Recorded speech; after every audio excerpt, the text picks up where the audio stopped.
ओम शांति। आज की मुरली का सार।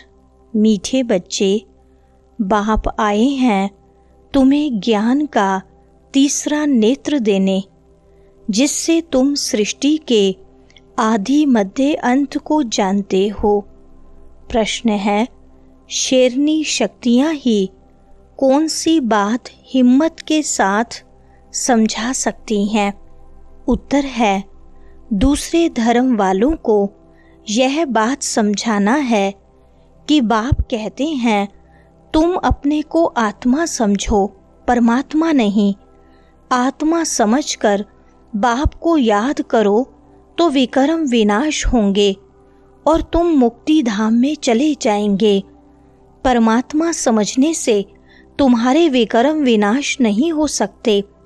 यह बात बहुत हिम्मत से शेरनी शक्तियाँ ही समझा सकती हैं।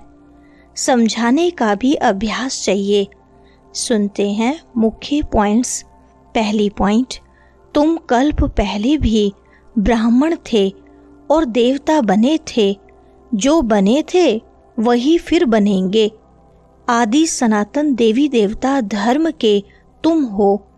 तुम ही पूज्य और पुजारी बनते हो। भारत ही आधा कल्प पुजारी बनता है। आत्मा मानती है हम पूज्य थे, फिर हम ही पुजारी बने हैं। पूज्य से पुजारी फिर पूज्य बनते हैं। बाप तो पूज्य पुजारी नहीं बनते। बाप यह नॉलेज देते हैं आत्माओं को, बाकी तो सब मनुष्यों को ही देते हैं। शास्त्र भी मनुष्यों ने लिखे हैं, मनुष्यों ने पढ़े हैं। दूसरी पॉइंट, अभी भारतवासी जो आदि सनातन देवी देवता धर्म वाले थे, उनको अपने धर्म का कुछ भी पता नहीं है। तुम्हारी इन बातों को सब धर्म वाले नहीं समझेंगे। जो इस धर्म के कहाँ कन्वर्ट हो गए होंगे वही आएंगे। ऐसे कन्वर्ट तो बहुत हो गए हैं। बाप कहते हैं जो शिव और देवताओं के पुजारी हैं उनको सहज है। अन्य धर्म वाले माथा खपाएंगे। जो कन्वर्ट होगा उनको टच होगा और आकर समझने की कोशिश करेंगे, नहीं तो मानेंगे नहीं। आदि सनातन देवी देवता धर्म वाले जो कन्वर्ट हो गए हैं उनको अपने धर्म में जरूर आना पड़ेगा। तीसरी पॉइंट, अब नई सृष्टि की स्थापना हो रही है। पहले पहले हैं ब्राह्मण। नई सृष्टि की स्थापना में प्रजापिता ब्रह्मा तो जरूर चाहिए। ब्रह्मा द्वारा ब्राह्मण होंगे। इनको रुद्र ज्ञान यज्ञ भी कहा जाता है। इसमें ब्राह्मण जरूर चाहिए। प्रजापिता ब्रह्मा की औलाद जरूर चाहिए। वह है ग्रेट ग्रेट ग्रैंडफादर। ब्राह्मण है पहले नंबर में चोटी वाले। आदम बीबी एडम ईव को मानते भी हैं। इस समय तुम पुजारी से पूज्य बन रहे हो। तुम्हारा सबसे अच्छा यादगार मंदिर देलवाड़ा मंदिर है। नीचे तपस्या में बैठे हैं, ऊपर में राजाई, और यहाँ तुम चैतन्य में बैठे हो।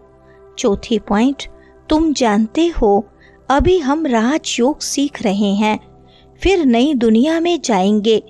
वह जड़ मंदिर, तुम चैतन्य में बैठे हो। मुख्य मंदिर यह ठीक बना हुआ है। स्वर्ग को नहीं तो कहाँ दिखाएं, इसलिए छत में स्वर्ग को दिखाया है। इस पर बहुत अच्छा समझा सकते हो। बोलो, भारत ही स्वर्ग था, फिर अब भारत नर्क है। इस धर्म वाले झट समझेंगे। तुमको बहुत मेहनत करनी पड़ती है निकालने में। जिनका अभ्यास नहीं उनको तो बात करनी भी नहीं चाहिए, नहीं तो बीके का नाम बदनाम कर देते हैं। पांचवी पॉइंट, तुम्हारे लिए यह मन मनाभव का मंत्र ही बस है, परंतु बात करने की हिम्मत चाहिए। शेरनी शक्तियाँ ही सर्विस कर सकती हैं। सन्यासी लोग बाहर में जाकर विलायत वालों को ले आते हैं कि चलो तुमको स्पिरिचुअल नॉलेज देवें। अब वह बाप को तो जानते ही नहीं। ब्रह्म को भगवान समझ कह देते, इसको याद करो। बस यह मंत्र दे देते हैं। जैसे किसी चिड़िया को अपने पिंजड़े में डाल देते हैं, तो ऐसे ऐसे समझाने में भी टाइम लगता है। बाबा ने कहा था, हर एक चित्र के ऊपर लिखा हुआ हो। शिव भगवानुवाच। 6 पॉइंट, तुम जानते हो इस दुनिया में धनी बगैर सब निधन के हैं। पुकारते हैं तुम मात पिता, अच्छा उनका अर्थ क्या? ऐसे ही बोलते रहते, तुम्हारी कृपा से सुख घनेरे। अब बाप तुमको स्वर्ग के सुख के लिए पढ़ा रहे हैं, जिसके लिए तुम पुरुषार्थ कर रहे हो। जो करेगा वह पाएगा। इस समय तो सब पतित हैं। पावन दुनिया तो एक स्वर्ग ही है। यहाँ कोई भी सतो प्रधान हो न सके। तुम्हारे जैसा सुख तो किसको मिल न सके। तुम अभी तैयार हो रहे हो सुख धाम में आने के लिए। 7 पॉइंट, यह चित्र आदि बनाने में भी बड़ी बुद्धि चाहिए। यह भी लिखना चाहिए कि भारत जो स्वर्ग था सो फिर नरक जैसा कैसे बना है, आकर समझो। भारत सदगति में था, अब दुर्गति में है। अब सदगति को पाने के लिए बाप ही नॉलेज देते हैं। मनुष्यों में यह रूहानी नॉलेज होती नहीं, यह होती है परम पिता परमात्मा में। बाप यह नॉलेज देते हैं आत्माओं को, बाकी तो सब मनुष्यों को ही देते हैं। शास्त्र भी मनुष्यों ने लिखे हैं, मनुष्यों ने पढ़े हैं। यहाँ तो तुम्हें रूहानी बाप पढ़ाते हैं और रूह पढ़ती है। 8 पॉइंट, अभी तो दुनिया में करोड़ों मनुष्य हैं। सतयुग में जब इन लक्ष्मी नारायण का राज्य था तो वहाँ 9 लाख होते हैं। बहुत छोटा झाड़ होगा। फिर विचार करो, इतनी सब आत्माएं कहाँ गई? ब्रह्म में व पानी में तो नहीं लीन हो गई। वह सब मुक्ति धाम में रहती हैं। हर एक आत्मा अविनाशी है। उनमें अविनाशी पार्ट नूंदा हुआ है जो कभी मिट नहीं सकता। आत्मा विनाश हो न सके। जब सब आत्माएं आ जाती हैं तब मैं आकर सबको ले जाता हूँ। पिछाड़ी में है ही बाप का पार्ट। 9 पॉइंट, बाप जो समझाते हैं उसको धारण करना है। वानप्रस्थियों के लिए और ही सहज है। ग्रस्त व्यवहार से किनारा कर लेते हैं।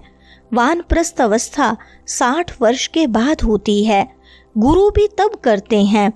आजकल तो छोटेपन में ही गुरु करा देते हैं, नहीं तो पहले बाप, फिर टीचर, फिर 60 वर्ष के बाद गुरु किया जाता।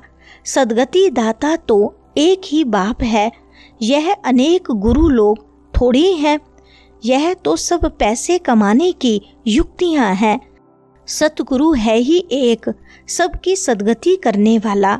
बाप कहते हैं, मैं तुमको सब वेदों शास्त्रों का सार समझाता हूँ।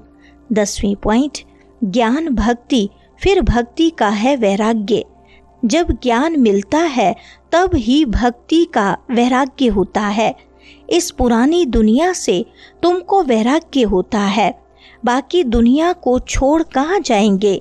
तुम जानते हो यह दुनिया ही खत्म होनी है। इसलिए अब बेहद की दुनिया का संन्यास करना है। पवित्र बनने बगैर घर जा न सकें। पवित्र बनने के लिए याद की यात्रा चाहिए। जितना तुम बच्चे आगे बढ़ेंगे उतना ही आवाज निकलता रहेगा। अब लड़ाई लगी की लगी। वरदान है, किसी भी आत्मा को प्राप्तियों की अनुभूति कराने वाले यथार्थ सेवाधारी भव। विस्तार है, यथार्थ सेवा भाव अर्थात सदा हर आत्मा के प्रति शुभ भावना, श्रेष्ठ कामना का भाव। सेवा भाव अर्थात हर आत्मा को भावना प्रमाण फल देना। सेवा अर्थात किसी भी आत्मा को प्राप्ति का मेवा अनुभव कराना।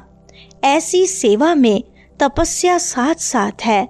जहाँ यथार्थ सेवा भाव है वहाँ तपस्या का भाव अलग नहीं। जिस सेवा में त्याग तपस्या नहीं वह है नामधारी सेवा। इसलिए त्याग तपस्या और सेवा के कंबाइंड रूप द्वारा सच्चे यथार्थ सेवाधारी बनो।